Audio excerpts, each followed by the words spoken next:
Hi friends, welcome back to our channel.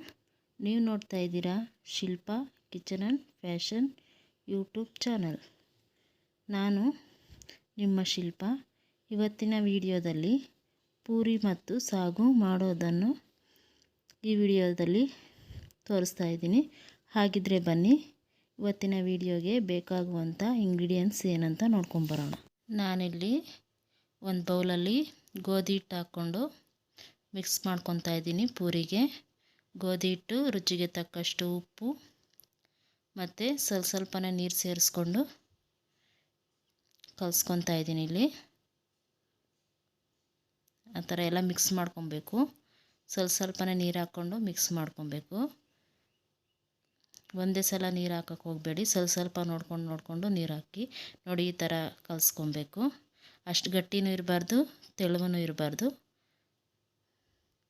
ಆ ಥರ ಎಲ್ಲ ಕಲಸಿಟ್ಕೊಂಡಾದ್ಮೇಲೆ ಸ್ವಲ್ಪ ಮೇಲೆ ಆಯಿಲ್ ಹಾಕ್ಬಿಟ್ಟು ಎಲ್ಲ ಮಿಕ್ಸ್ ಮಾಡಿಬಿಟ್ಟು ಪ್ಲೇಟ್ ಮುಚ್ಚಿ ಎತ್ತಿ ಇಟ್ಕೊತಾ ಇದ್ದೀನಿ. ಇಲ್ಲಿ ಸಾಗುಗೆ ಒಂದು 10-15 ಬೀನ್ಸು, ಕ್ಯಾರೆಟು, ಬಟಾಣಿ, ಆಲೂಗಡ್ಡೆ, ಕೊತ್ತಂಬರಿ ಸೊಪ್ಪು, ಈರುಳ್ಳಿ, ಪಲಾವ್ ಎಲೆ ಮತ್ತು 1-2 ಟೊಮೊಟೊ ತೊಗೊಂಡಿದ್ದೀನಿ. ಮತ್ತು ಬೆಳ್ಳುಳ್ಳಿ, ಶುಂಠಿ, ಹಸಿಕಾಯಿ, ಸ್ವಲ್ಪ ಪುದೀನ, ಕೊತ್ತಂಬರಿ ಸೊಪ್ಪು, ಹಾಗೆ ಒಂದು 5-6 ಹಸಿಮೆಣ್ಸಿನ್ಕಾಯಿ ತಗೊಂಡಿದ್ದೀನಿ. ಒಂದು ಮಿಕ್ಸಿ ಜಾರಿನಲ್ಲಿ ಬೆಳ್ಳುಳ್ಳಿ, ಶುಂಠಿ, ಹಸಿಮೆಣ್ಸಿನ್ಕಾಯಿ ಮತ್ತು ನಾವು ತಗೊಂಡಿರೋಂಥ ಹಸಿ ಕೊಬ್ಬರಿ ಮತ್ತು ಪುದೀನ, ಕೊತ್ತಂಬರಿ ಸೊಪ್ಪು ಇಷ್ಟನ್ನು ಹಾಕಿಬಿಟ್ಟು ಸ್ವಲ್ಪ ನೀರು ಸೇರಿಸಿ ಇದನ್ನು ರುಬ್ಕೋಬೇಕಾಗುತ್ತೆ ನುಣ್ಣಗೆ. ನೋಡಿ, ನಾನೀಗ ರುಬ್ಕೊಂಡ್ಬಂದಿದ್ದೀನಿ. ಈ ಥರ ರುಬ್ಕೊಂಡ್ರೆ ಸಾಕಾಗುತ್ತೆ. ಸ್ಟವ್ ಮೇಲೆ ಒಂದು ಕುಕ್ಕರ್ ಇಟ್ಕೊಂಡು ಆಯಿಲ್ ಹಾಕ್ಕೊತಾ ಇದ್ದೀನಿ. ಆಯಿಲ್ ಬಿಸಿಯಾಗಿದೆ. ಈಗ ಬಿಸಿಯಾಗಿದ ನಂತರ ಸ್ವಲ್ಪ ಸಾಸಿವೆ ಹಾಕ್ಕೊತಾ ಇದ್ದೀನಿ. ಸಾಸಿವೆ ಸ್ವಲ್ಪ ಸಿಡ್ದಾದ್ಮೇಲೆ ಇಲ್ಲಿ ನಾವು ತಗೊಂಡಿರುವಂಥ ಒಂದು ಪ್ಯಾಕೆಟ್ ಪಲಾವ್ ಸಾಮಾನ್ದು ಹಾಕ್ತಾಯಿದ್ದೀನಿ. ಪಲಾವ್ ಸಾಮಾನು ಹಾಕಿ ಎಲ್ಲ ಮಿಕ್ಸ್ ಮಾಡ್ಕೊತಾ ಇದ್ದೀನಿ ಈ ಥರ. ಮತ್ತು ಚಕ್ಕೆ, ಲವಂಗ, ಏಲಕ್ಕಿ ಹಾಕ್ಕೊತಾ ಇದ್ದೀನಿ. ಹಾಕ್ಕೊಂಡು ಇದನ್ನು ಸಹ ಮಿಕ್ಸ್ ಮಾಡ್ಕೊತೀನಿ. ಮತ್ತು ಹಂಗೆ ಈರುಳ್ಳಿ, ಕಟ್ ಮಾಡಿ ಇಟ್ಕೊಂಡಿರೋ ಈರುಳ್ಳಿ ಹಾಕ್ಕೊಂಡಿದ್ದೀನಿ. ಈರುಳ್ಳಿ ಸ್ವಲ್ಪ ಫ್ರೈ ಆಗಬೇಕು.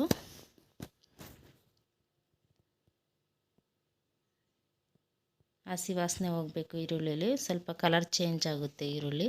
ಆಗ ಸ್ವಲ್ಪ ಕರ್ಬೇವಿನ ಸೊಪ್ಪು ಹಾಕ್ಕೊತಾ ಇದ್ದೀನಿ. ಕರ್ಬೇವಿನ ಸೊಪ್ಪು ಹಾಕಿ ಮಿಕ್ಸ್ ಮಾಡ್ಕೊತಾ ಇದ್ದೀನಿ. ಈಗ ಈರುಳ್ಳಿ ಫ್ರೈ ಆಗಿದೆ. ನಾವು ಹೆಚ್ಚಿಟ್ಕೊಂಡಿರೋಂಥ ಟೊಮೊಟೊನೂ ಇದರೊಳಗಡೆ ಸೇರಿಸ್ಕೊತಾ ಇದ್ದೀನಿ. ಟೊಮೊಟೊ ಸ್ವಲ್ಪ ಮೆತ್ತಗೆ ಆಗಬೇಕು. ಮೆತ್ತಗಾಗಿದೆ. ಈಗ ಬಟಾಣಿ ಸೇರಿಸ್ಕೊತಾ ಇದ್ದೀನಿ.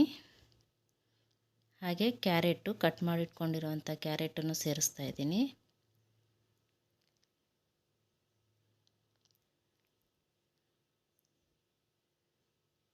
ಹಾಗೆ ಆಲೂಗಡ್ಡೆ ಹಾಕ್ಕೊತಾ ಇದ್ದೀನಿ, ಕಟ್ ಮಾಡಿ ಇಟ್ಟಿರೋದು. ಎಲ್ಲನೂ ಹಾಕ್ಬಿಟ್ಟು ಮಿಕ್ಸ್ ಮಾಡ್ಕೊಬೇಕು. ಎಲ್ಲ ನೀಟಾಗಿ ಮಿಕ್ಸ್ ಆಗೋ ಥರ ಬಟಾಣಿ ಮತ್ತು ಇದು ಬೀನ್ಸ್ ಹಚ್ಚಿಕೊಂಡಿದ್ವಲ್ಲ ಅದನ್ನೂ ಹಾಕ್ಕೊಂಡಿದ್ದೀನಿ. ಹಾಕ್ಕೊಂಡು ಎಲ್ಲ ಮಿಕ್ಸ್ ಮಾಡ್ಕೊತಾ ಇದ್ದೀನಿ.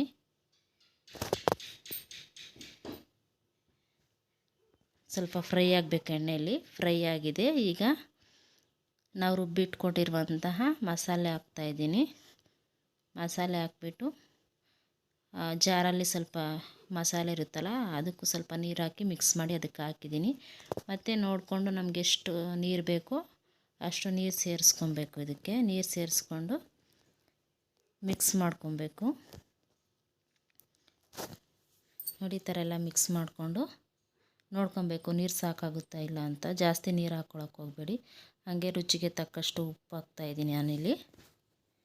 ಉಪ್ಪು ಹಾಕ್ಬಿಟ್ಟು ಇನ್ನು ಸ್ವಲ್ಪ ನೀರು ಕಮ್ಮಿ ಇತ್ತು ಹಾಕ್ಬಿಟ್ಟು ಮಿಕ್ಸ್ ಮಾಡಿ ಆ ಥರ ಎಲ್ಲ ಮಿಕ್ಸ್ ಮಾಡ್ತಾಯಿದ್ದೀನಿ ನಾನಿಲ್ಲಿ. ಮಿಕ್ಸ್ ಮಾಡಿಬಿಟ್ಟು ಕುಕ್ಕರ್ ಮುಚ್ಚಳ ಮುಚ್ಚಿ ಒಂದು 3 ವಿಸಿಲ್ ಕೂಗಿಸ್ಕೊಬೇಕಾಗುತ್ತೆ.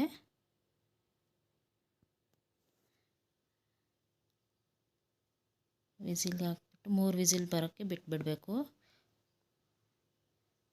ನೋಡಿ ಆ ಥರ. ಈಗ ಬಾಣಲಿಗೆ ಸ್ಟವ್ ಮೇಲೆ ಬಾಣಲಿ ಇಟ್ಕೊಂಡು ಬಾಣಲಿಗೆ ಆಯಿಲ್ ಹಾಕ್ಕೊತಾ ಇದ್ದೀನಿ. ಅದು ವಿಸಿಲ್ ಬರೋಷ್ಟರಲ್ಲಿ ನಾವು ಪೂರಿ ಮಾಡಿ ರೆಡಿ ಮಾಡ್ಕೊಳ್ಳೋಣ. ಹಾಗೆ ಆಯಿಲ್ ಬಿಸಿ ಆಗ್ತಾ ಇರುತ್ತೆ. ಅಷ್ಟರಲ್ಲಿ ನಾವು ಕಲಸಿಟ್ಕೊಂಡಿರೋ ಹಿಟ್ಟನ್ನ ಚೆನ್ನಾಗಿ ನಾದ್ಕೊತಾ ಇದ್ದೀನಿ ನಾನಿಲ್ಲಿ. ಚೆನ್ನಾಗಿ ನಾದ್ಕೊಂಡು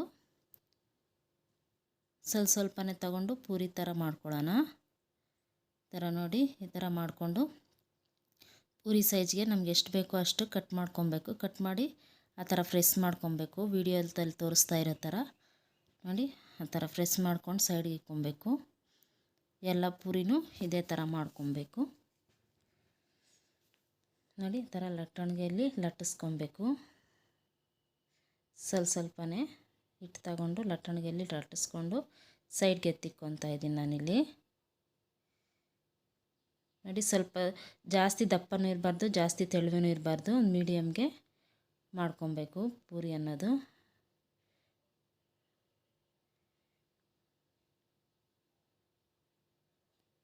ಆ ಥರ ಮಾಡಿಕೊಂಡು ಸೈಡ್ಗೆ ಎತ್ತಿಟ್ಕೊತಾ ಇದ್ದೀನಿ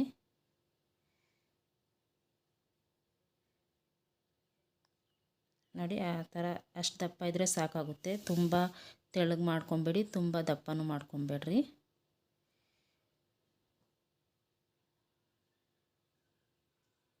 ಸ್ವಲ್ಪ ಅಂಟ್ಕೊಳ್ಳುತ್ತೆ ಅಂತ ಅದಾದರೆ ಸ್ವಲ್ಪ ಹಿಟ್ಟು ಹಾಕ್ಕೊಳ್ರಿ. ಹಿಟ್ಟು ಹಾಕ್ಕೊಂಡು ಇದು ಮಾಡ್ಕೊಳ್ಳಿ. ಈಗ ಆಯಿಲ್ ಬೆಂದಿದೆ, ಆಯಿಲ್ ಕಾದಿದೆ, ಅದಕ್ಕೆ ಪೂರಿ ಹಾಕ್ಕೊತಾ ಇದ್ದೀನಿ ನಾನಿಲ್ಲಿ. ಆಯಿಲು ಜಾಸ್ತಿ ಹೀಟಲ್ಲೇ ಇರಬೇಕು ನೋಡಿ. ಆ ಥರ ಉಕ್ಕುತ್ತೆ ಪೂರಿ. ಆ ಥರ ಆಯಿಲ್ ಹಾಕ್ತಾಯಿದ್ರೆ ಚೆನ್ನಾಗಿ ಉಕ್ಕಿ ಬರುತ್ತೆ.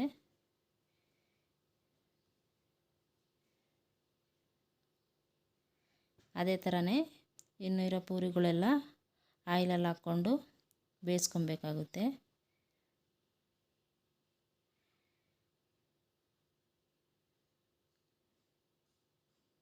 ಆ ಥರ ಒಂದು ಸೈಡ್ ಬೆಂದಾದಮೇಲೆ ಮತ್ತೆ ತಿರುಗಿಸ್ಕೊಂಡು ಬೇಯಿಸ್ಕೊಬೇಕಾಗುತ್ತೆ ನೋಡಿ. ಆ ಥರ ನೋಡಿ ಎಷ್ಟು ಚೆನ್ನಾಗಿ ಬರ್ತಾಯಿದೆ ಪೂರಿ.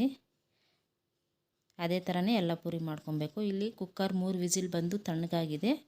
ಈಗ ಓಪನ್ ಮಾಡಿ ನೋಡ್ತಾ ಇದ್ದೀನಿ ನೋಡಿ, ಸಾಗು ರೆಡಿಯಾಗಿದೆ. ಇನ್ನು ಸ್ವಲ್ಪ ನೀರು ಅನಿಸಿದ್ರೆ ನೀವು ಬೇಕಾದರೆ ಇನ್ನು ಸ್ವಲ್ಪ ಹೊತ್ತು ಸ್ಟವ್ ಮೇಲೆ ಇಕ್ಕಿ ಕುದಿಸ್ಕೊಬೇಕು, ಅವಾಗ ಗಟ್ಟಿ ಆಗುತ್ತೆ. ನನಗಿಲ್ಲಿ ಸಾಕು, ನಾನು ಇಷ್ಟೇ ಬಿಡ್ತಾಯಿದ್ದೀನಿ. ಪೂರಿನೂ ರೆಡಿಯಾಗಿದೆ ಮತ್ತು ಸಾಗುನೂ ರೆಡಿಯಾಗಿದೆ ನೋಡಿ ಫ್ರೆಂಡ್ಸ್, ಎಷ್ಟು ಚೆನ್ನಾಗಿ ಬಂದಿದೆ ಅಂತ. ಬೆಳಗ್ಗೆ ಟೈಮ್ ಟಿಫನ್ಗೆ ಚೆನ್ನಾಗಿರುತ್ತೆ ಇದು. ಮಕ್ಕಳಿಗೆ ಲಂಚ್ ಬಾಕ್ಸ್ಗೂ ಮಾಡಿ ಕೊಡ್ಬೋದು. ಮಕ್ಕಳು ಇಷ್ಟಪಟ್ಟು ತಿಂತಾರೆ, ಚೆನ್ನಾಗಿರುತ್ತೆ. ನೋಡಿದ್ರಲ್ಲ ಫ್ರೆಂಡ್ಸ್, ಎಷ್ಟು ಚೆನ್ನಾಗಿ ಬಂದಿದೆ ಪೂರಿ ಎಲ್ಲ ಉಬ್ಬಿಬಿಟ್ಟು. ಇದೇ ಥರನೇ ನೀವು ಬೇಕಾದರೆ ಮನೇಲಿ ಮಾಡ್ಕೊಳ್ಳಿ. ನಿಮಗೆ ಯಾವ ಥರ ಅನ್ನಿಸ್ತು ಅನ್ನೋದು ನಿಮ್ಮ ಅನಿಸಿಕೆ ಅಭಿಪ್ರಾಯವನ್ನು ನನಗೆ ಕಮೆಂಟ್ ಬಾಕ್ಸಲ್ಲಿ ತಿಳಿಸಿ. ಹಾಗೆ ಫ್ರೆಂಡ್ಸ್, ಈ ವಿಡಿಯೋ ಇಷ್ಟ ಆದಲ್ಲಿ, ನಿಮಗೇನಾದರೂ ಇಷ್ಟ ಆದಲ್ಲಿ ಲೈಕ್ ಮಾಡಿ, ಶೇರ್ ಮಾಡಿ. ಹಾಗೆ ನಿಮ್ಮ ಅನಿಸಿಕೆ ಅಭಿಪ್ರಾಯವನ್ನು ಕಮೆಂಟ್ ಮೂಲಕದಲ್ಲಿ ತಿಳಿಸಿ. ಹಾಗೆ ನಮ್ಮ ಚಾನಲನ್ನು ಸಬ್ಸ್ಕ್ರೈಬ್ ಮಾಡ್ಕೊಳ್ಳಿ. Thank you for watching.